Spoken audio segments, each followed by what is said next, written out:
나가! 다시는 이 집 문턱에 발도 들이지 마! 부산 해운대의 작은 빌라 복도에 한 여자가 맨발로 서 있었습니다.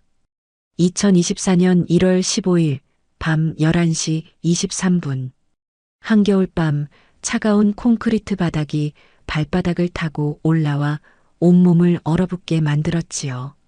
입술은 파랗게 질려 있었고 오른쪽 광대뼈에는 시퍼런 멍이 들어 있었습니다. 손등에는 말라붙은 피가 검붉게 남아 있었는데 그것은 2시간 전 깨진 그릇 조각에 베인 상처였습니다. 나가! 다시는 이 집 문턱에 발도 들이지 마! 시어머니 윤정숙의 날카로운 목소리가 현관문 너머로 들렸습니다. 이어서 쾅 하고 문이 닫히는 소리, 그리고 안에서는 또 다른 그릇이 깨지는 소리가 요란하게 울렸지요. 엄마, 그만하세요. 미선이가 들어요. 남편 김진수의 목소리도 들렸지만 그것은 진심이 담기지 않은 형식적인 만류였습니다. 복도 건너편 302호에서 커튼이 살짝 젖혀졌습니다. 이웃 아주머니의 눈과 마주쳤지만 곧 커튼은 다시 닫혔지요. 저 집 또 시작이네. 불쌍하긴 한데 우리가 어떻게 해. 부부 싸움에 끼면 우리만 피곤해져. 계단 쪽에서 들려오는 이웃들의 속삭임. 미선은 그 말들이 칼보다 더 아프게 가슴을 찔렀습니다. 정미선 35살.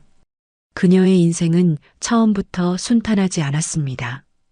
해운보육원. 부산 영도구 끝자락에 위치한 그곳에서 미선은 18년을 보냈습니다.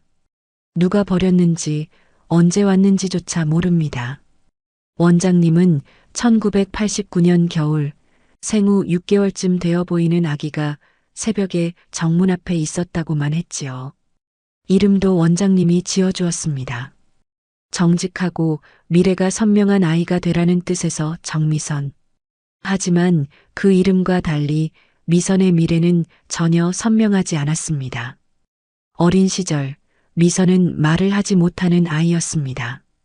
정확히는 하지 않았다고 해야 맞을 것입니다. 누가 때려도 아이들이 벙어리라고 놀려도 선생님이 야단을 쳐도 입을 꾹 다물고 있었지요. 미선아, 왜 말을 안 하니? 선생님한테 대답을 해야지. 원장님도 처음엔 정말 언어장애가 있는 줄 알고 병원에 데려갔습니다. 하지만 의사는 신체적으로는 아무 문제가 없다고 했지요. 아마도 심리적인 문제인 것 같습니다. 극도의 불안과 공포가 아이의 목을 막고 있는 거예요. 7살이 되어서야 처음으로 말을 했습니다. 그것도 싫어요. 단 3글자. 큰 아이들이 미선의 밥을 빼앗으려 할 때였지요. 그 이후로도 꼭 필요한 말만 했습니다. 대신 미선은 글을 썼습니다. 낡은 공책에 하루 있었던 일, 느낀 감정, 꿈꾸는 미래를 빼곡히 적었지요. 그것만이 유일한 위안이었습니다. 오늘도 혜진이가 내 머리를 잡아당겼다. 아프다고 말하고 싶었지만 목소리가 나오지 않았다. 대신 화장실에 숨어서 울었다. 언젠가는 여기를 나가서 내 집을 가질 거다. 아무도 나를 때리지 못하는 내 집. 10살 때 쓴 일기였습니다. 그리고 그 꿈은 미선의 유일한 희망이 되었지요. 중학교 때부터 미선은 달라지기 시작했습니다. 말수는 여전히 적었지만 공부에 매달렸습니다. 보육원 아이들은 대부분 공부를 포기했지만 미선은 달랐습니다. 도서관이 문을 닫을 때까지 공부했고 새벽에 일어나 교과서를 외웠지요. 너 왜 그렇게 공부해? 우리 같은 애들은 어차피 대학도 못 가. 같은 방 친구 수연이가 물었습니다. 나는 여기서 벗어날 거야. 미선이 작은 목소리로 대답했습니다. 하지만 현실은 냉혹했습니다. 고등학교는 인문계가 아닌 상업고등학교로 갔습니다. 대학보다는 빨리 취업해서 독립하는 것이 급했으니까요. 원장님도 현실적인 선택이라며 상고를 권했습니다. 2007년 2월 18살. 드디어 보육원을 나가는 날이 왔습니다. 작은 보따리 하나가 전부였지요. 원장님이 마련해준 50만 원과 작은 쪽방이 새 출발의 전부였습니다. 미선아, 세상은 차갑다. 특히 우리 같은 아이들에게는 더 그래. 조심해야 해. 원장님의 마지막 당부였습니다. 부산의 한 식품회사 해승푸드에 격리사원으로 취직했습니다. 월급 180만 원. 쪽방 월세 30만 원을 내고 나면 150만 원이 남았지요. 미선은 그중 100만 원을 무조건 저축했습니다. 점심은 편의점 김밥, 저녁은 라면 하나. 미선의 하루 식비는 3천 원을 넘지 않았습니다. 동료들이 커피를 사자고 하면 배가 아프다고 거절했고 회식 때는 다른 약속이 있다고 빠졌지요. 정미선 씨는 왜 그렇게 깍쟁이야? 혼자만 따로 노는 것 같아. 뒤에서 수군거리는 소리가 들렸지만 신경 쓰지 않았습니다. 그들은 부모가 있고 기댈 곳이 있지만 미선에게는 오직 통장 잔고만이 유일한 안전망이었으니까요. 낮에는 회사에서, 저녁에는 학원에서 회계 보조 강사로 일했습니다. 주말에는 카페에서 아르바이트도 했지요. 하루 4시간만 자면서 돈을 모았습니다. 미선 씨, 그렇게 일만 하면 언제 연애해요? 학원 원장이 걱정스럽게 물었습니다. 연애는 사치예요. 전 먼저 제 집을 가져야 해요. 미선의 대답은 단호했습니다. 2014년 25살이 되던 해 드디어 첫 번째 목표를 달성했습니다. 부산 동래구의 작은 빌라, 반지하 15평, 전세 5천만 원. 7년 동안 모은 돈을 모두 넣었지요. 내 집이다. 열쇠를 받아든 날 미선은 빈집 거실에 앉아 한참을 울었습니다.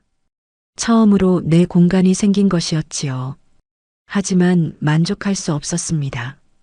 반지하는 습하고 어두웠지요. 장마철이면 곰팡이와 싸워야 했고 겨울엔 보일러를 틀어도 한기가 올라왔습니다. 미선은 더 열심히 일했습니다. 2017년 28살 회사에서 대리로 승진했습니다. 월급도 250만 원으로 올랐지요. 저축액도 늘어났습니다. 그리고 2022년 33살이 되던 해 드디어 반지하를 팔고 해운대 자동의 24평 빌라를 매입했습니다. 1억 8천만 원. 대출 1억, 현금 8천. 부동산 계약서에 도장을 찍는 손이 떨렸습니다.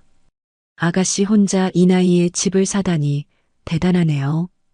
부동산 사장의 칭찬에도 미선은 그저 고개만 숙였습니다.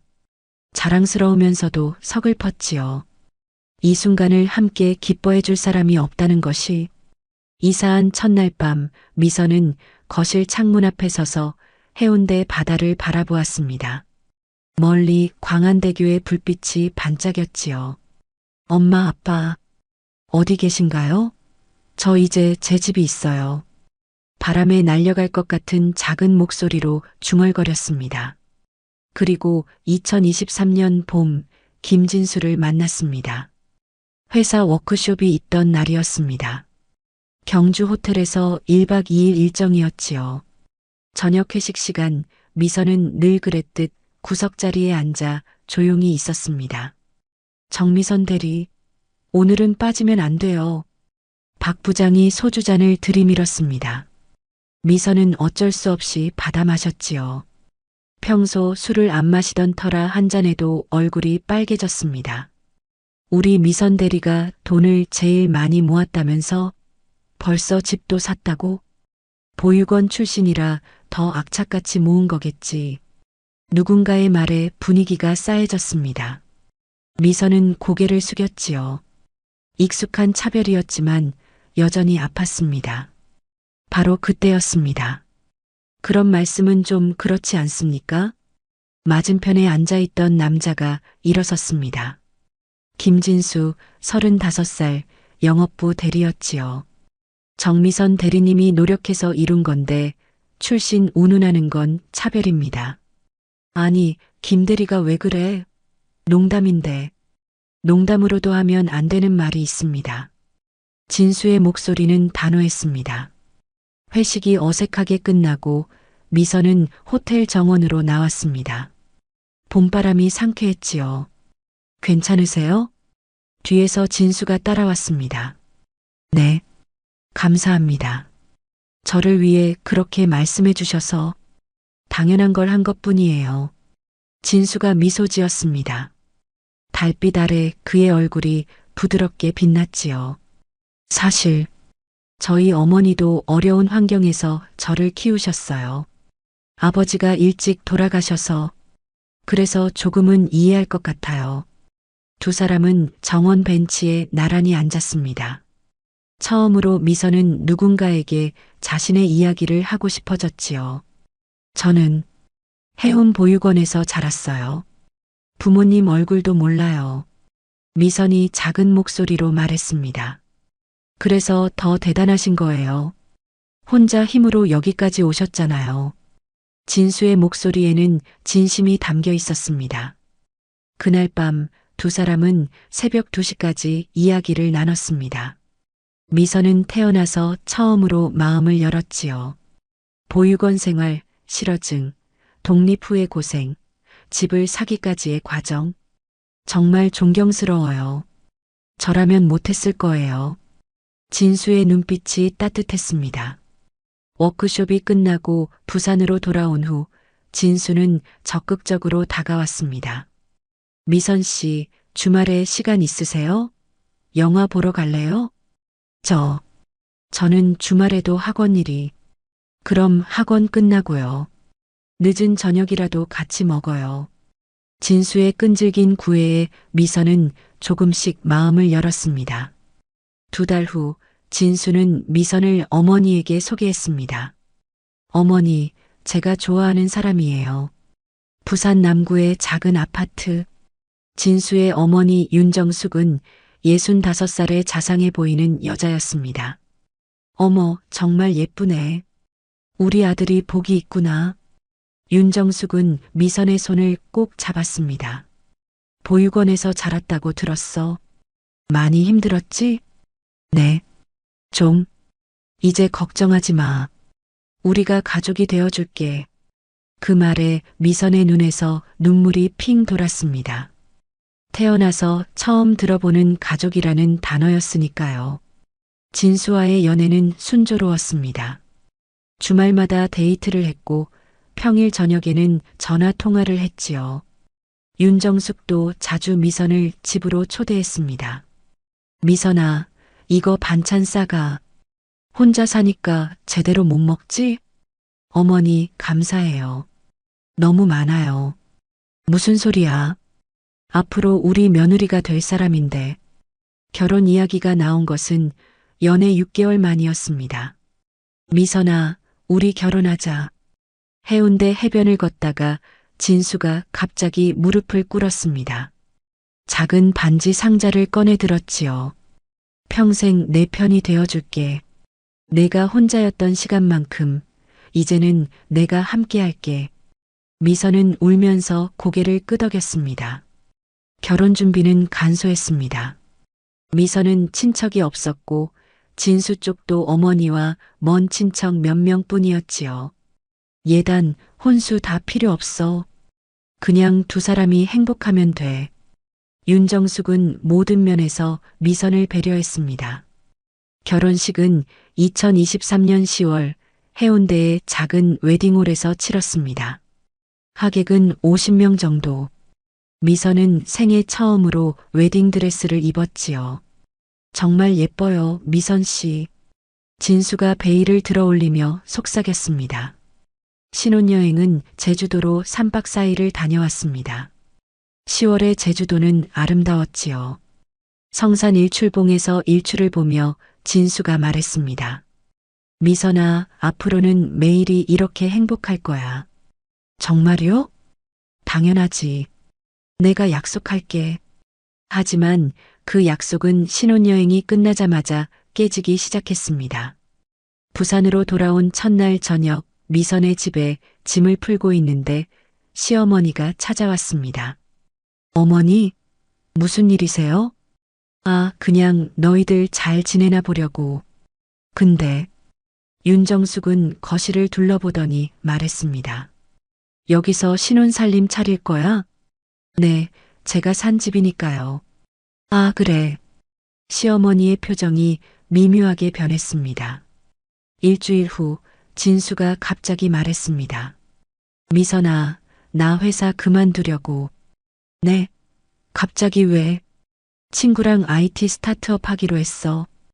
앱 개발하는 거야. 미선은 당황했습니다. 그럼 당분간 수입이 없잖아요. 괜찮아. 너도 일하고 있고, 우리 집도 있고, 1년만 버티면 대박 날 거야. 진수는 자신만만했지만 미선은 불안했습니다. 그리고 한 달 후 더 큰 폭탄이 떨어졌습니다. 엄마가 우리랑 같이 살고 싶대. 진수가 저녁을 먹다 말고 불쑥 말했습니다. 네, 어머니가요? 응, 혼자 사는 게 외롭대. 우리 집 24평이면 충분하지 않아? 미선은 말문이 막혔습니다. 신혼인데 시어머니와 함께 산다는 것도 부담스러웠지만 무엇보다 상의 없이 결정한 것이 속상했지요. 나한테 먼저 물어봤어야 하는 거 아니에요? 가족인데 뭘 그렇게까지. 엄마가 불편해? 진수의 말투가 차가워졌습니다. 결국 2023년 12월 윤정숙이 짐을 싸들고 들어왔습니다. 작은 집에 어른 셋이 생활하니 불편한 게 한두 가지가 아니었지요. 미선아, 아침 6시에 일어나서 밥 차려. 진수가 아침 안 먹으면 속 쓰린다. 엄마, 미선이도 출근해야 하는데. 며느리가 그 정도는 해야지. 시어머니의 간섭은 날로 심해졌습니다. 청소, 빨래, 요리. 모든 집안일이 미선의 몫이 되었지요. 그러던 2024년 1월 초 미선이 임신을 했습니다. 정말요? 우리 아기가? 진수는 기뻐했고 시어머니도 처음엔 좋아했습니다. 손주라니, 우리 집안대 이을 아들이면 좋겠다. 하지만 입덧이 시작되자 분위기가 달라졌습니다. 미선은 너무 힘들어서 회사를 자주 조퇴했지요. 벌써부터 엄살이야? 나 때는 임신하고도 반일했어.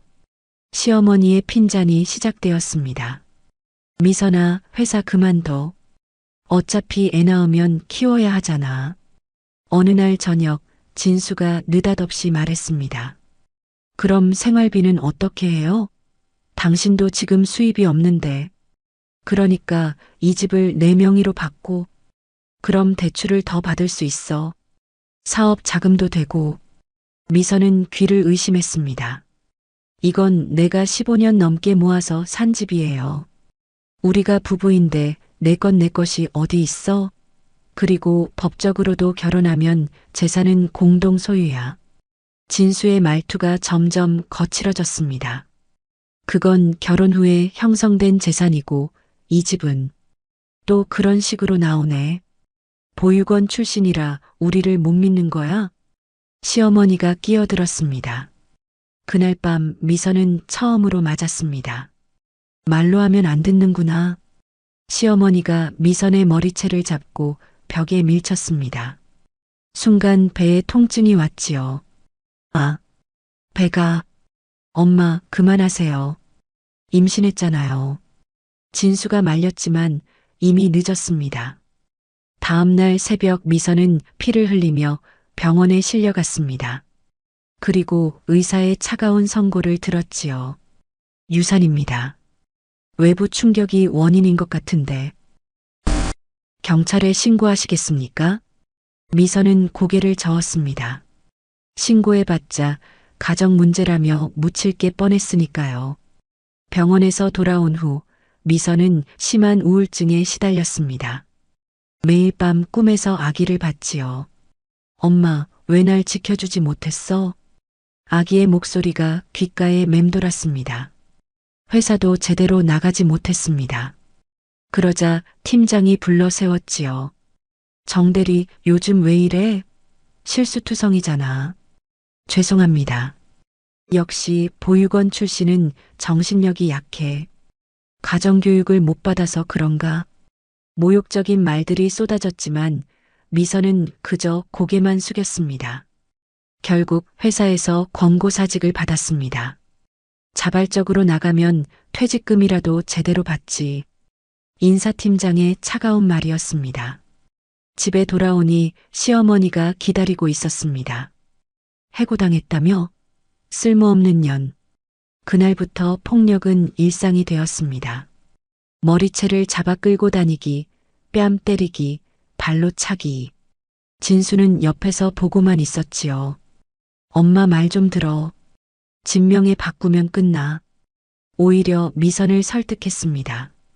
어느 날 미선은 옆집 박지연을 복도에서 만났습니다. 지연은 8살 아들 현우와 단둘이 사는 한부모 가정이었지요. 언니, 얼굴이 왜 그래요? 멍이. 아, 넘어졌어요. 미선은 얼버무렸습니다.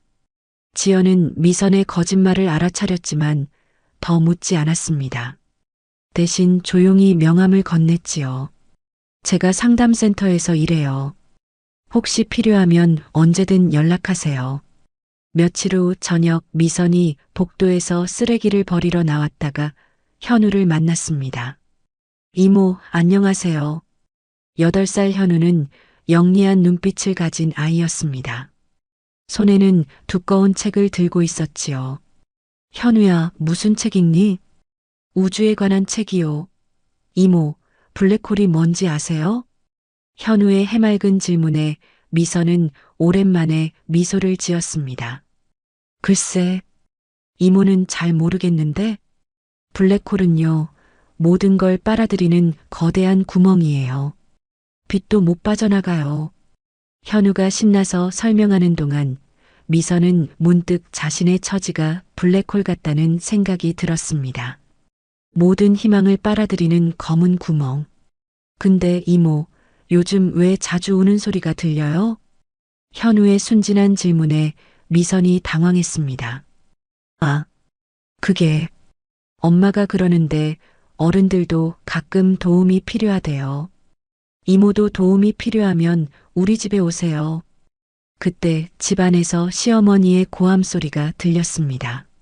정미선, 빨리 안 들어와? 현우야, 이모 들어가 볼게. 미선이 급히 집으로 들어가자 시어머니가 소파에 앉아 TV를 보고 있었습니다. 빨래 개서 정리하고 화장실 청소도 해. 더러워 죽겠어. 네. 그리고 내일부터 내 통장 내가 관리할 거야. 카드도 다 내놔. 그건 왜요? 실업자가 무슨 돈 관리야? 낭비만 하지. 미선은 반항하고 싶었지만 시어머니의 매서운 눈빛에 입을 다물었습니다. 2024년 1월 15일 저녁 8시. 진수가 소주를 마시며 서류를 내밀었습니다. 이거 서명해. 집 매매 위임장이야. 싫어요. 미선이 고개를 저었습니다. 뭐? 진수의 목소리가 높아졌습니다. 이 집은 내가 15년 동안 밥도 제대로 못 먹고 모은 돈으로 산 거예요. 절대 못 줘요. 미선이 떨리는 목소리로 말했습니다. 2년이 끝까지. 시어머니가 부엌에서 나오더니 미선의 머리채를 잡았습니다. 너 같은 게 무슨 자격으로 거부해? 보육원 출신 주제에. 보육원 출신이면 어때요? 저도 사람이에요.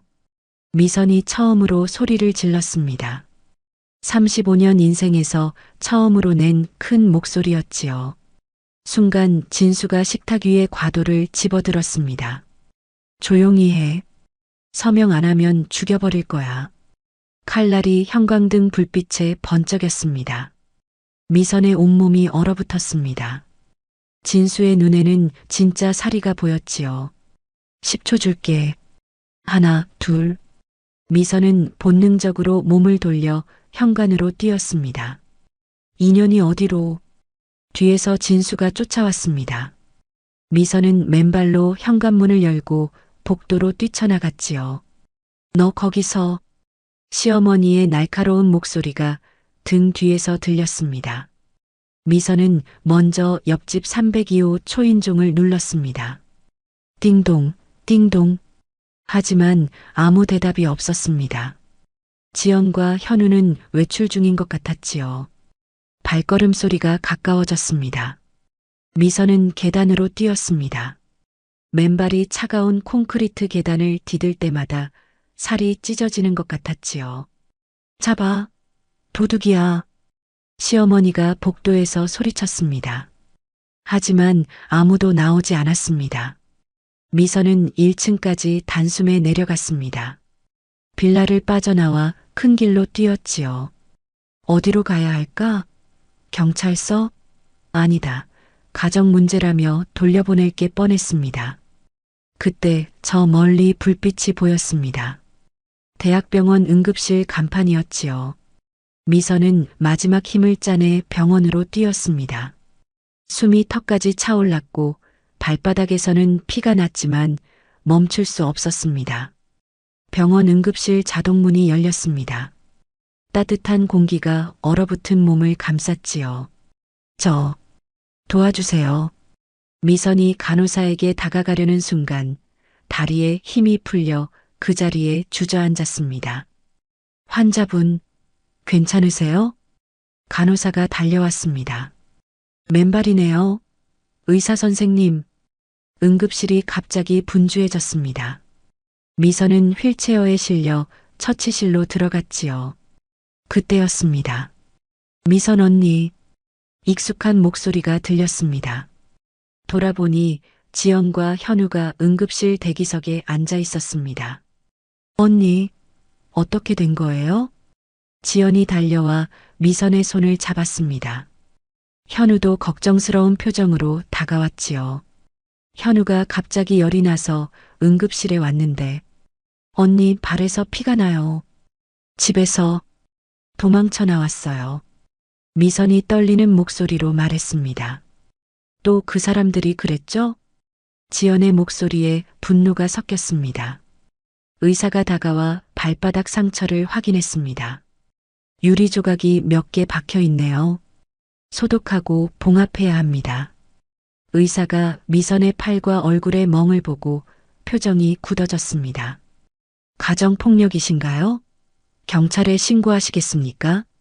네. 이번엔 꼭 신고할게요. 미선이 결심한 듯 고개를 끄덕였습니다. 치료를 받는 동안 현우가 엄마에게 속삭였습니다. 엄마, 이모가 너무 불쌍해요. 그래. 우리가 도와줘야 해. 치료가 끝나고 미선이 침대에 누워 있을 때 현우가 갑자기 일어났습니다. 이모, 잠깐만요. 제가 아까 이상한 걸 봤어요. 뭘 봤니? 병원 들어올 때 게시판에 이모 사진이 있었어요. 현우가 신이 나서 말했습니다. 무슨 소리야, 현우야? 지연이 의아해했습니다. 진짜예요. 가서 다시 볼래요. 현우가 엄마의 손을 잡고 응급실 입구 쪽으로 끌었습니다. 미선도 궁금해서 일어나 따라갔지요. 병원 로비 게시판 앞에 섰습니다. 각종 안내문과 포스터들 사이에 한 장의 전단지가 눈에 띄었습니다.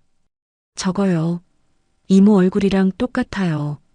현우가 전단지를 가리켰습니다. 실종자를 찾습니다. 이름 정혜원. 1989년 3월 15일생, 현재 35세. 실종 당시 생후 6개월.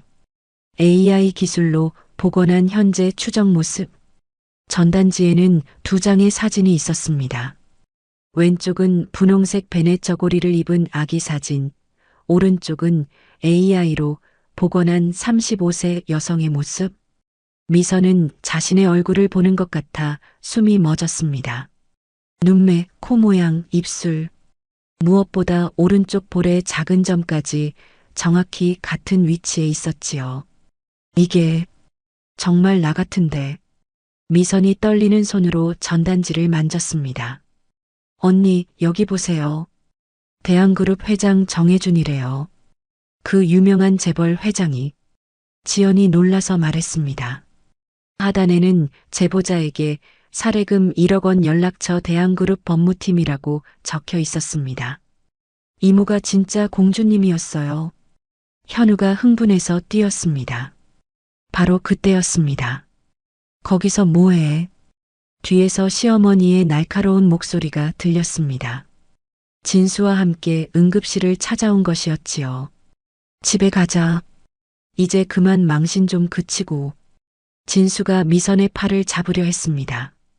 미선은 반사적으로 뒤로 물러났지요. 손대지 마세요. 뭐? 남편한테 손대지 말라고? 진수의 얼굴이 붉어졌습니다. 여보세요. 여기서 왜 이러세요? 지연이 미선 앞을 막아섰습니다. 또 당신이야? 남의 집이래 왜 자꾸 참견이야? 시어머니가 지연을 밀쳤습니다. 현우가 놀라서 엄마를 붙잡았지요. 나쁜 할머니, 우리 엄마 밀지 마요. 어린 것이 버릇없이.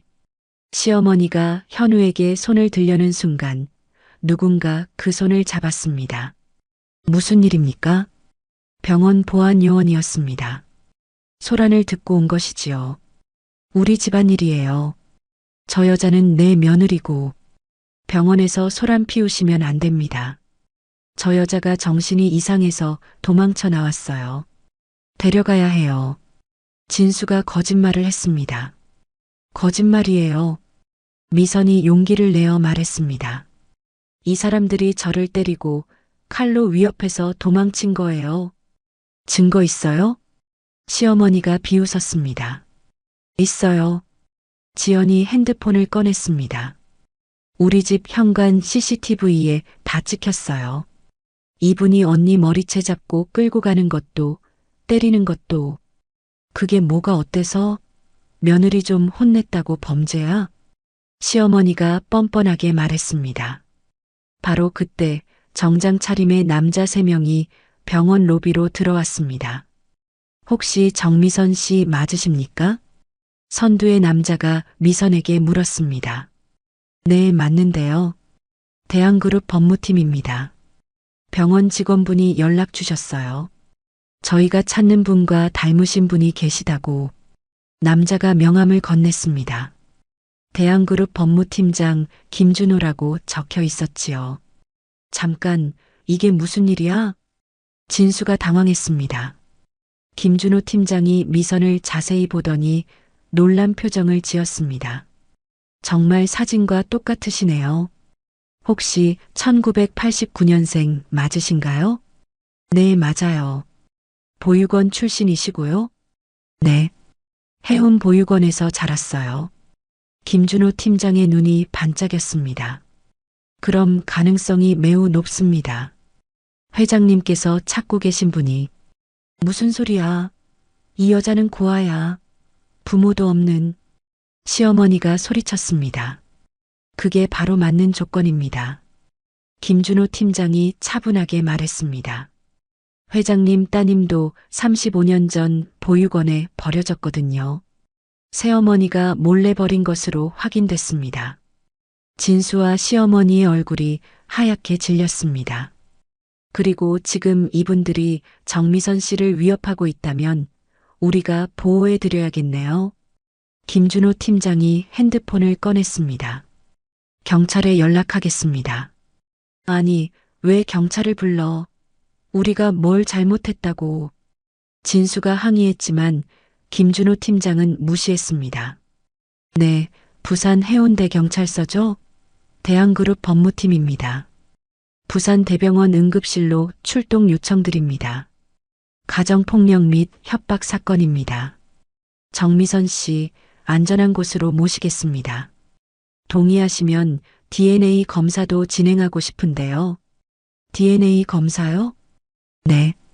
정확한 확인을 위해서입니다. 만약 정말 회장님 따님이 맞다면. 김준호 팀장이 잠시 말을 멈췄다가 이었습니다. 인생이 완전히 바뀌실 겁니다. 이게 다 거짓말이야. 이 여자한테 속지 마세요. 시어머니가 악을 썼습니다. 저희는 사실만 확인할 뿐입니다. 그때 현우가 김준호 팀장의 옷자락을 잡아당겼습니다. 아저씨, 이모가 맞아요. 전단지 사진이랑 똑같아요. 점 위치도 같고요. 김준호 팀장이 미소를 지으며 현우의 머리를 쓰다듬었습니다. 고마워, 꼬마야. 내가 발견한 거니? 네. 제가 먼저 봤어요. 나중에 상금도 받을 수 있을 거야. 현우의 눈이 반짝였습니다. 10분 후 경찰이 도착했습니다. 가정폭력 신고 접수됐습니다. 이 두 사람이 가해자입니다. 김준호 팀장이 진수와 시어머니를 가리켰습니다. 저는 목격자입니다. CCTV 영상도 있어요. 지연이 핸드폰을 들어 보였습니다. 경찰이 영상을 확인했습니다. 복도에서 미선의 머리채를 잡고 있는 시어머니, 미선을 밀치는 진수의 모습이 선명했지요. 명백한 폭행이네요. 피해자분 진술 들어야겠습니다. 집에서 칼로 위협당했어요. 집 명의를 넘기라고. 미선이 떨리는 목소리로 진술했습니다. 특수 협박까지 추가되겠네요. 두 분은 동행하셔야겠습니다. 이럴 수 없어. 우리가 뭘 잘못했다고. 진수가 발악했지만 경찰은 단호했습니다. 저항하시면 공무집행방해도 추가됩니다. 결국 진수와 시어머니는 경찰에 연행되었습니다. 저주받을 년, 너 두고 봐. 시어머니가 끌려가면서 악담을 퍼부었지만 미선은 더 이상 두렵지 않았습니다. 정미선 씨, 이제 안전합니다. 김준호 팀장이 미선에게 다가왔습니다. 저희가 준비한 호텔로 모시겠습니다. 내일 아침 DNA 검사를 하고 회장님도 직접 오실 예정입니다. 회장님이 직접 오신다고요? 네. 35년 동안 기다리신 일이니까요. 지연이 미선의 손을 꼭 잡았습니다. 언니 잘 됐어요. 이제 새로운 인생이 시작되는 거예요. 미선의 눈에서 눈물이 흘렀습니다. 공포의 눈물이 아닌 안도의 눈물이었지요. 그날 밤 미선은 부산 해운대 파라다이스 호텔 스위트룸에 있었습니다. 창밖으로 해운대 바다가 보였지요. 불과 몇 시간 전만 해도 맨발로 도망치던 자신이 이제 호텔 최고층에 있다는 게 꿈만 같았습니다. 똑똑. 언니 저예요. 문을 열자 지연과 현우가 서 있었습니다. 대한그룹에서 그들도 옆방에 묵을 수 있도록 배려한 것이지요. 현우야, 이모 괜찮아? 네. 이모, 여기 진짜 멋져요. 욕조에 텔레비전도 있어요. 현우의 천진난만한 모습에 미선은 오랜만에 진심으로 웃었습니다. 언니, 이거 보세요. 지연이 태블릿을 꺼냈습니다. 인터넷 검색 결과가 떠 있었지요. 정해준 대한그룹 회장, 35년간 실종된 딸 찾기 위해 100억 투자. AI 얼굴 복원 기술의 기적.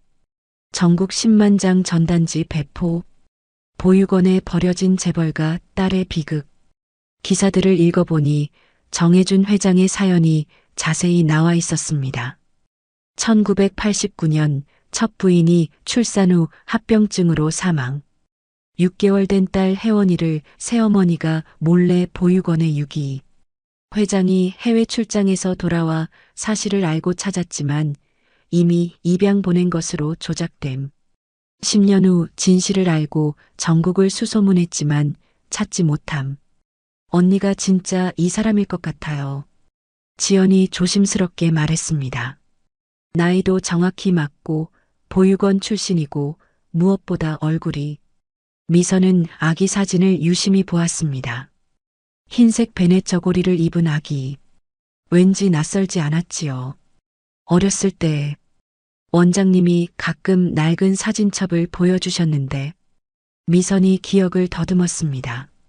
그때 본 사진 중에 이런 베넷 저고리를 입은 아기 사진이 있었던 것 같아요. 진짜요? 새벽 2시 미선은 잠을 이룰 수 없었습니다. 만약 정말로 자신이 정혜원이라면 35년 동안 자신을 찾아 헤맨 아버지가 있다면 아빠. 태어나서 한 번도 불러보지 못한 단어였습니다.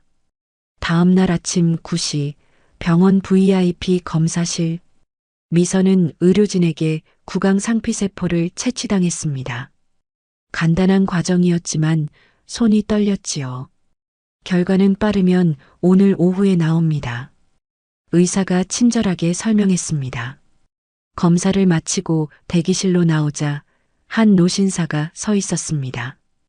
회색 머리에 깊은 주름이 있었지만 꼿꼿한 자세와 따뜻한 눈빛을 가진 사람이었지요. 정혜준 회장이었습니다. 회장은 미선을 보는 순간 그 자리에 얼어붙었습니다. 그리고 천천히 다가왔지요. 혜원아. 떨리는 목소리로 불렀습니다. 아직 확실하지 않아요. 미선이 당황해서 말했지만 회장은 고개를 저었습니다. 아니야. 내가 맞아. 내 딸이 맞아. 회장의 눈에서 눈물이 흘러내렸습니다. 어떻게 그렇게 확신하세요? 내 어머니를 똑 닮았어. 특히 그 눈빛. 선하고 맑은 눈빛이 똑같아. 회장이 주머니에서 오래된 사진첩을 꺼냈습니다. 펼쳐보니 젊은 여성의 사진들이 가득했지요. 이분이 내 어머니야. 이름은 윤서연. 미선은 사진을 보며 숨이 멎는 것 같았습니다. 거울을 보는 것처럼 닮아 있었으니까요. 어머니가 왜 돌아가신 건가요? 출산 후 합병증이었어. 너를 낳고 6개월 뒤에. 미안하다. 내가 지켜주지 못해서. 회장의 목소리가 떨렸습니다. 그럼 저를 누가 버린 건가요? 회장의 표정이 어두워졌습니다. 내가 재혼한 여자였어. 내가 해외 출장 간 사이에 널 보육원에 버렸지. 입양 보냈다고 거짓말하고. 왜 그런 짓을. 자기 아이에게 재산이 안 갈까봐 그랬대. 인간이 그렇게까지 악해질 수 있더라. 회장이 미선의 손을 조심스럽게 잡았습니다. 35년 동안 하루도 빠짐없이 널 찾았어. 전국 보육원을 다 뒤지고 사립 탐정도 고용하고 최근엔 AI 기술까지 동원했지. 정말로 절 찾으셨던 건가요? 그래. 포기할 수 없었어. 내 딸이 어딘가 살아있다는 걸 믿었으니까. 그때 김준호 팀장이 들어왔습니다. 회장님, 경찰서에서 연락 왔습니다. 김진수와 그 어머니가 구속영장 청구됐답니다. 무슨 혐의로? 상습폭행, 특수협박, 재산갈취 미수, 여러 가지입니다. CCTV 증거도 확실하고 이웃들 증언도 확보했답니다. 미선이 놀랐습니다. 이웃들이 증언을 했다고요? 네. 미선 씨가 맞는 소리를 자주 들었다고 여러 명이 증언했습니다.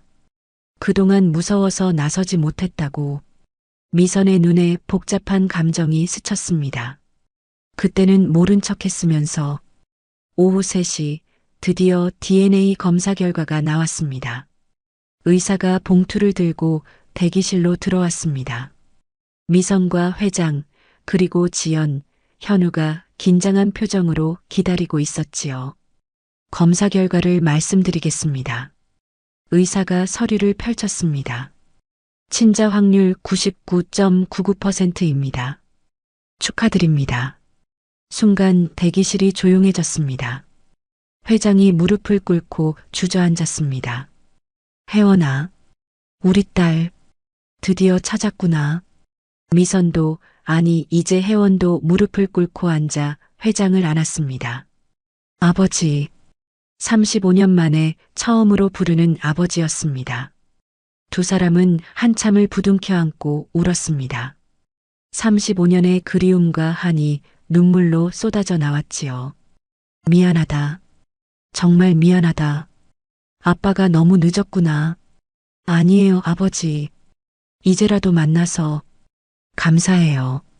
현우가 엄마 옷자락을 잡아당기며 속삭였습니다. 엄마, 이모가 진짜 공주님이었어요. 지연도 눈물을 훔치며 현우를 안았습니다. 회장이 일어서서 지연과 현우를 바라보았습니다. 정말 감사합니다. 당신들이 우리 딸을 지켜주셨군요. 아니에요. 이웃으로서 당연한 일을. 특히 너 현우야. 회장이 현우 앞에 무릎을 꿇고 앉았습니다. 내가 우리 딸을 찾아준 거야. 정말 고맙다. 할아버지, 일어나세요.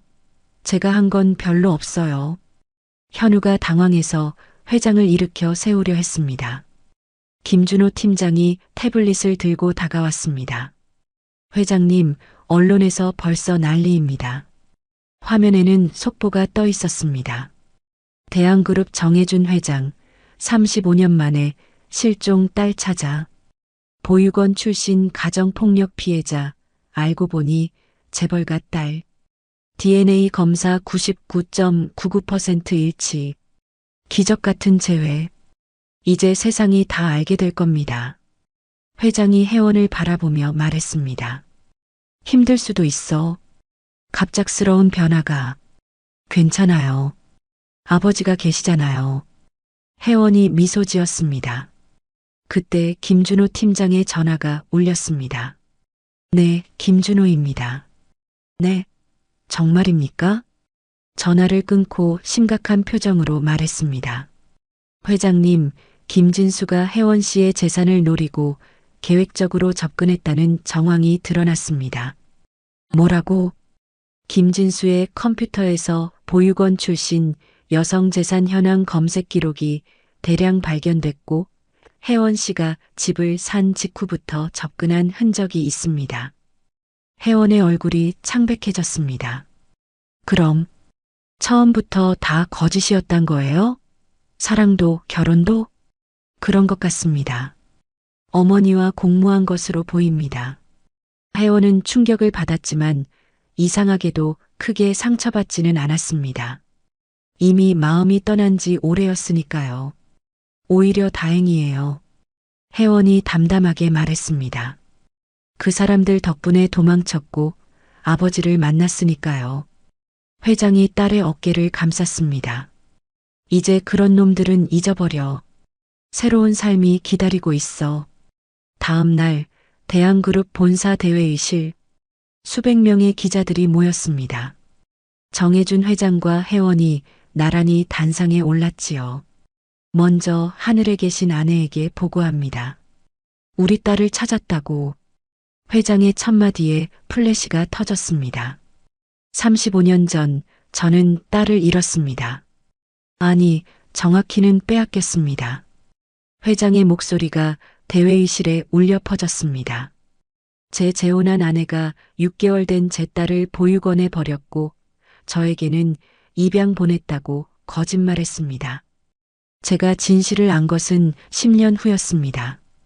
기자들이 숨죽여 들었습니다. 그동안 수백억을 들여 딸을 찾았지만 실패했습니다. 그러다 올해 AI 기술로 딸의 현재 모습을 복원해 전국에 전단지를 뿌렸고 기적이 일어났습니다. 회장이 혜원의 손을 잡았습니다. 제 딸 정혜원입니다. 플래시가 폭풍처럼 터졌습니다. 한 기자가 손을 들었습니다. 혜원 씨, 그동안 어떻게 지내셨습니까? 혜원이 마이크를 잡았습니다. 손이 떨렸지만 용기를 냈지요. 저는 정미선이라는 이름으로 살았습니다. 해운 보육원에서 18년 그 후로는 혼자 살았습니다. 기자들이 조용해졌습니다. 보육원 출신이라는 이유로 차별받았고 무시당했습니다. 하지만 포기하지 않았습니다. 15년 넘게 일해서 제 집을 샀고 결혼도 했습니다. 혜원이 잠시 말을 멈췄다가 이었습니다. 하지만 시댁에서 가정폭력을 당했습니다. 제 집을 빼앗으려 했고 칼로 위협당해 맨발로 도망쳤습니다. 그날 밤 병원에서 제 사진이 있는 전단지를 발견했습니다. 가해자들은 어떻게 되었습니까? 다른 기자가 물었습니다. 김준호 팀장이 대답했습니다. 김진수 씨와 그 어머니는 현재 구속 상태입니다. 상습폭행, 특수협박, 사기 등의 혐의로 기소될 예정입니다. 혜원 씨는 이제 대한그룹 상속인이 되시는 건가요? 회장이 마이크를 잡았습니다. 당연합니다. 혜원은 제 유일한 혈육이자 상속인입니다. 하지만 회장이 혜원을 바라보며 미소 지었습니다. 딸이 원한다면 천천히 준비할 시간을 주려고 합니다. 갑작스러운 변화는 부담스러울 테니까요. 혜원이 덧붙였습니다. 저는 먼저 대학에 가고 싶습니다. 어릴 때부터 꿈이었는데 형편상 포기했거든요. 국문과에 가서 글을 배우고 싶어요. 그리고 한 가지 더 발표할 게 있습니다. 회장이 말했습니다. 대한그룹은 혜원재단을 설립할 예정입니다. 보육원 출신 청소년들의 교육과 자립을 지원하는 재단입니다. 초기 기금 1,000억으로 시작합니다. 기자들이 술렁였습니다. 이 재단의 이사장은 제 딸 혜원이 맡을 것입니다. 누구보다 그들의 아픔을 잘 아는 사람이니까요. 기자회견이 끝나고 호텔로 돌아온 혜원은 지연, 현우와 함께 저녁을 먹었습니다. 언니, 이제 진짜 공주님이 됐네요. 지연이 축하했습니다. 공주님은 무슨, 전 여전히 정미선이에요. 혜원이 쑥스럽게 웃었습니다. 이모는 이제 부자예요? 현우가 눈을 반짝이며 물었습니다. 그런 것 같네. 하지만 현우야, 돈보다 중요한 걸 얻었어. 뭐예요? 가족이야. 아빠도 생겼고 너희들도 있고. 현우가 혜원의 손을 잡았습니다. 저희는 원래부터 이모 가족이었어요. 그때 혜원의 휴대폰이 울렸습니다. 모르는 번호였지요. 여보세요? 정미선. 아니, 이제 정혜원이라고 해야 하나? 시어머니의 목소리였습니다. 혜원의 표정이 굳어졌습니다. 어떻게 제 번호를? 너 때문에 우리 아들이 감옥에 갔어. 재벌 딸이라고? 웃기지 마. 넌 평생 보육원 출신일 뿐이야. 끊을게요. 두고 봐. 우리가 가만히 있을 것 같아? 너도 편하게 못 살 거야. 전화가 끊겼습니다. 혜원의 손이 떨렸지요. 언니 괜찮아요? 지연이 걱정스럽게 물었습니다. 네, 괜찮아요. 이제 저런 협박 안 무서워요. 하지만 불안한 마음은 쉽게 가시지 않았습니다. 일주일 후 부산지방법원. 김진수와 시어머니 윤정숙의 구속 전 피의자 신문이 열렸습니다. 피의자 김진수 혐의를 인정합니까? 인정하지 않습니다. 부부 싸움일 뿐입니다. 진수는 끝까지 부인했습니다. CCTV 증거가 명확한데도요? 그건 장난친 겁니다. 아내도 동의했어요. 검사가 서류를 제시했습니다. 피의자의 컴퓨터에서 보육원 출신 여성재산가 리스트를 검색한 기록이 있습니다.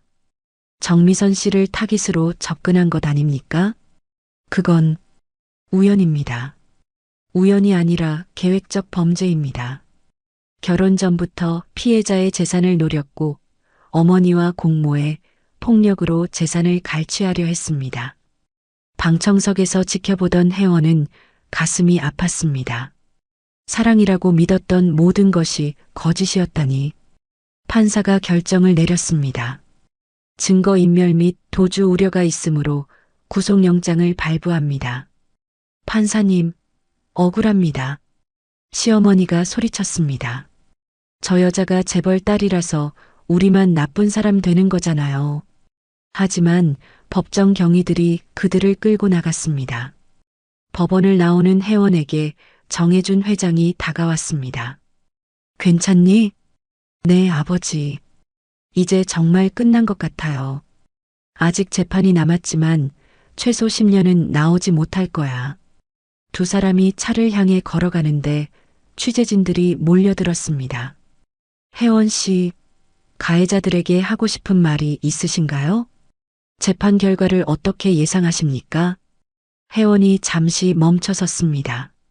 정혜준 회장이 딸을 보호하려 했지만 혜원이 고개를 저었습니다. 한 말씀만 하겠습니다. 마이크 앞에 선 혜원이 차분히 말했습니다. 저는 그들을 용서할 생각이 없습니다. 하지만 감사하기도 합니다. 그들 덕분에 도망쳤고 아버지를 만났으니까요. 이제 저는 제 인생을 살겠습니다. 한 달 후 서울 대한그룹 본사. 혜원은 아버지와 함께 회장실에 있었습니다. 창밖으로 서울 전경이 한눈에 들어왔지요. 혜원아, 이 서류를 봐라. 회장이 서류철을 내밀었습니다. 이게 뭐예요?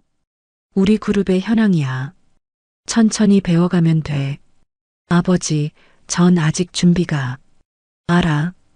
그래서 먼저 대학부터 다니라는 거야. 부산대 국문과 수시 원서 넣었지? 네, 그런데 떨어질 수도. 35살에 대학 가는 용기가 있는데 뭘 못하겠니? 그때 비서가 들어왔습니다. 회장님, 박지연 씨와 현우 군이 도착했습니다. 들어오라고 해. 지연과 현우가 들어왔습니다. 현우는 새 옷을 입고 있었지요. 현우야, 잘 지냈니? 네, 할아버지. 현우가 해맑게 인사했습니다. 혜원이 놀랐습니다. 할아버지요? 회장이 웃으며 말했습니다. 현우가 그렇게 부르고 싶다고 해서. 괜찮지? 당연하죠. 현우는 제 생명의 은인인걸요. 그리고 지연 씨. 회장이 지연을 바라보았습니다. 제안 하나 하려고 모셨습니다. 무슨 제안이신가요? 우리 그룹사회 공헌팀에서 일해보시지 않겠습니까? 한부모 가정 지원 사업을 맡아주셨으면 합니다.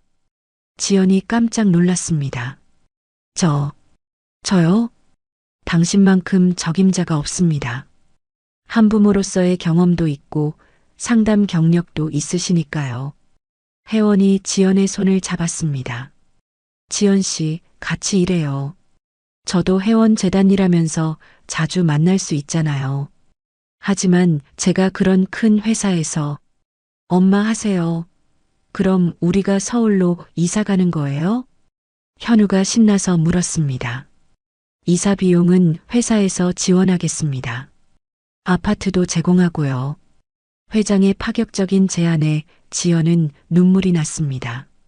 정말 저희한테 너무 과분하지 않습니다. 당신들은 우리 딸의 생명의 은인이니까요. 3개월 후 부산지방법원 대법정. 김진수와 윤정숙의 선고 공판이 열렸습니다. 법정은 방청객들로 가득했습니다. 이 사건이 언론에 크게 보도되면서 많은 사람들의 관심을 받았기 때문이지요. 피고인 김진수, 윤정숙 일어서십시오. 두 사람이 수갑을 찬 채 일어났습니다. 불과 몇 달 전에 오만한 모습은 온데간데 없었지요. 피고인 김진수를 상습 폭행, 특수협박, 사기, 재산갈취 미수 등의 혐의로 징역 15년에 처한다. 진수의 얼굴이 하얗게 질렸습니다. 피고인 윤정숙을 상습 폭행, 협박, 강요 등의 혐의로 징역 10년에 처한다. 재판장님, 저희는 억울합니다. 시어머니가 울부짖었습니다. 저 여자가 재벌 딸이라서 우리만 죄인 취급받는 거예요. 하지만 법정 경위들이 그들을 끌고 나갔습니다. 법원을 나오는 혜원에게 수많은 기자들이 몰려들었습니다. 혜원 씨, 소감 한 말씀 부탁드립니다. 15년형이면 만족하십니까? 혜원이 잠시 멈춰 섰다가 마이크 앞에 섰습니다. 저는 이제 과거를 뒤로하고 앞으로 나아가려 합니다. 다만 한 가지 꼭 말씀드리고 싶은 것은. 기자들이 조용해졌습니다. 가정폭력은 명백한 범죄입니다. 참지 마세요. 도움을 요청하세요. 여러분은 혼자가 아닙니다.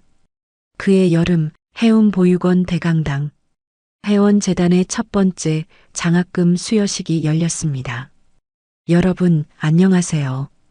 혜원이 단상에 올랐습니다. 강당에는 100명의 고등학생들이 앉아 있었습니다. 모두 전국 보육원 출신들이었지요. 저는 정혜원입니다. 하지만 35년 동안은 정미선이었어요. 여러분처럼 이곳 해운 보육원에서 자랐죠. 아이들의 눈이 반짝였습니다. 18살에 여기를 나갈 때 가진 건 50만 원과 작은 가방 하나뿐이었어요. 세상은 차가웠고 아무도 도와주지 않았죠. 혜원이 잠시 말을 멈췄다가 이었습니다. 하지만 포기하지 않았어요. 15년 동안 하루 4시간만 자며 일했고 제 집을 샀어요. 그리고 운명의 장난처럼 제 진짜 가족을 찾았죠. 한 학생이 손을 들었습니다. 선생님은 운이 좋았던 거 아니에요? 재벌 딸이었잖아요. 혜원이 미소 지었습니다. 맞아요. 운이 좋았죠.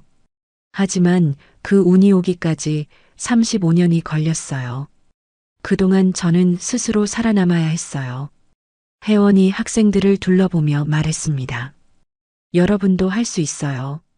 보육원 출신이라는 건 약점이 아니라 강점이에요. 우리는 누구보다 강하니까요. 현우가 앞으로 나왔습니다. 안녕하세요. 저는 현우예요. 제가 이모를 찾아드렸어요. 아이들이 웃었습니다. 여러분도 포기하지 마세요. 기적은 정말 일어나요. 그해 9월 부산대학교 2학기 입학 합격자 명단에서 혜원이 자신의 이름을 발견했습니다. 35세의 나이로 대학생이 된 것이지요. 아버지, 합격했어요. 그럴 줄 알았어. 우리 딸이 얼마나 글을 잘 쓰는데. 정혜준 회장이 딸을 꼭 안아주었습니다. 언니 축하해요. 지연도 달려와 혜원을 안았습니다. 이제 지연은 대한그룹사회공헌팀 팀장으로 일하고 있었지요. 이모, 대학생 됐어요? 현우가 신나서 물었습니다. 응, 이모가 대학생 됐어. 와, 이모 짱이에요. 그날 저녁 혜원의 집에서 축하 파티가 열렸습니다. 오늘은 특별한 날이니까 제가 요리했어요. 혜원이 앞치마를 두르고 부엌에서 나왔습니다. 언니가 요리를? 지연이 놀랐습니다. 보육원에서 18년 동안 부엌 당번했거든요. 이런 건 자신 있어요. 식탁에는 정성스럽게 차린 음식들이 가득했습니다. 자, 건배. 네 사람이 잔을 들었습니다. 현우는 주스잔을 들었지요. 혜원이의 합격을 축하하며 아버지가 외쳤습니다. 그리고 우리 가족을 위하여 다 같이 외쳤습니다. 식사를 하며 혜원이 말했습니다. 아버지, 저 책을 쓰고 싶어요. 책? 네. 제 이야기요. 보육원에서 시작해서 여기까지 온 이야기. 회장이 미소 지었습니다. 좋은 생각이야. 많은 사람들에게 희망을 줄 거야. 제목은 맨발의 기적으로 하려고요. 멋진 제목이네. 현우가 손을 들었습니다. 이모, 책에 저도 나와요? 당연하지. 현우가 주인공이야. 이모를 찾아준 영웅이니까. 모두가 웃었습니다. 그때 혜원의 휴대폰이 울렸습니다. 해운 보육원 원장님이었지요. 혜원아, 좋은 소식이 있어. 무슨 일이세요? 내 이야기를 들은 독지가가 우리 보육원에 50억을 기부했어. 덕분에 새 건물을 지을 수 있게 됐어. 정말요? 그리고 매년 장학금도 지원한대. 내가 시작한 일이 이렇게 커지고 있어. 전화를 끊고 혜원이 모두에게 소식을 전했습니다. 우리가 뿌린 씨앗이 열매를 맺기 시작했어요. 회장이 딸의 어깨를 토닥였습니다. 이제 시작이야. 더 많은 아이들이 희망을 가질 수 있도록 해보자. 그날 밤 혜원은 서재에 앉아 노트북을 열었습니다. 맨발의 기적 첫 장을 쓰기 시작했지요. 2024년 1월 15일 그날 밤 나는 맨발이었다. 글을 쓰다가 문득 창밖을 바라보았습니다. 그날 밤이 떠올랐지요. 차가운 콘크리트 바닥, 발바닥을 찌르던 유리 조각들, 그리고 절망. 똑똑. 들어와도 돼요? 아버지가 문을 열고 들어왔습니다. 아직 안 주무세요? 너 생각하니 잠이 안 오더라. 회장이 딸 옆에 앉았습니다. 혜원아, 사실 내가 못다한 이야기가 있어. 뭔데요? 회장이 낡은 사진 한 장을 꺼냈습니다. 젊은 시절 아내와 함께 찍은 사진이었지요. 내 엄마가 돌아가시기 전날 내게 편지를 남겼어. 하지만 그때는 너무 슬퍼서 읽을 수가 없었지. 최근에야 겨우 읽어봤어. 회장이 오래된 편지를 건넸습니다. 사랑하는 당신, 우리 혜원이를 잘 부탁해요. 제가 없어도 혜원이는 강한 아이가 될 거예요. 언젠가 힘든 일을 겪더라도 결국 당신을 찾아갈 거예요. 운명은 그렇게 만들어지니까요. 사랑해요. 영원히. 혜원의 눈에서 눈물이 흘렀습니다. 엄마가 알고 계셨던 것 같아요. 그래. 내 엄마는 늘 그랬어. 모든 일에는 이유가 있다고. 2024년 12월 31일 해운보육원 혜원재단 송년 행사가 열렸습니다. 전국에서 온 보육원 아이들 500명이 강당을 가득 채웠지요.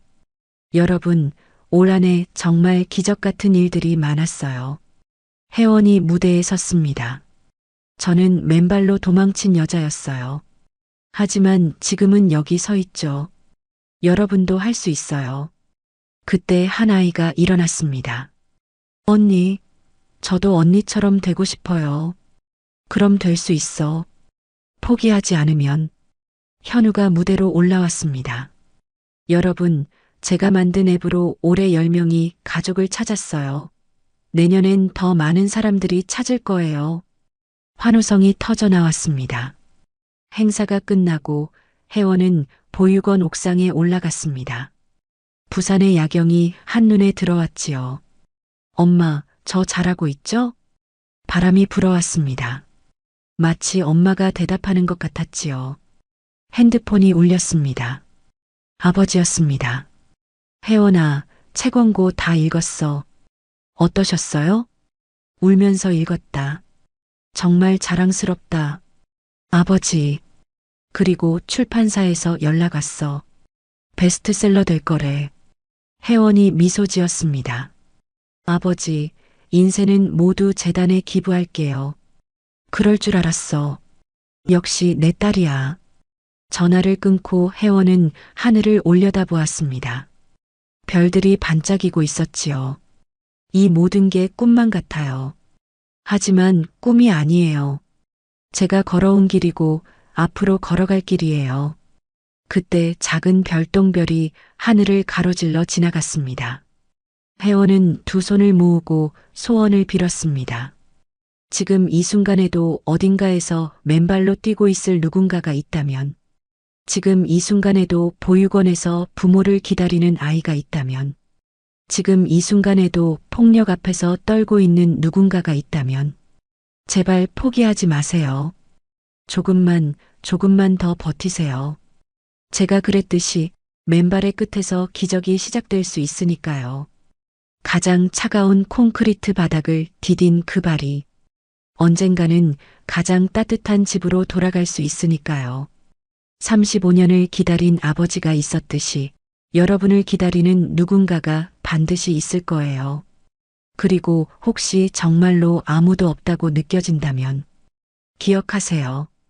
8살 소년 현우가 제 얼굴을 알아봐 준 것처럼, 낯선 이웃 지연이 제 손을 잡아준 것처럼 때로는 전혀 모르는 사람이 천사가 되어 나타날 수 있다는 것을.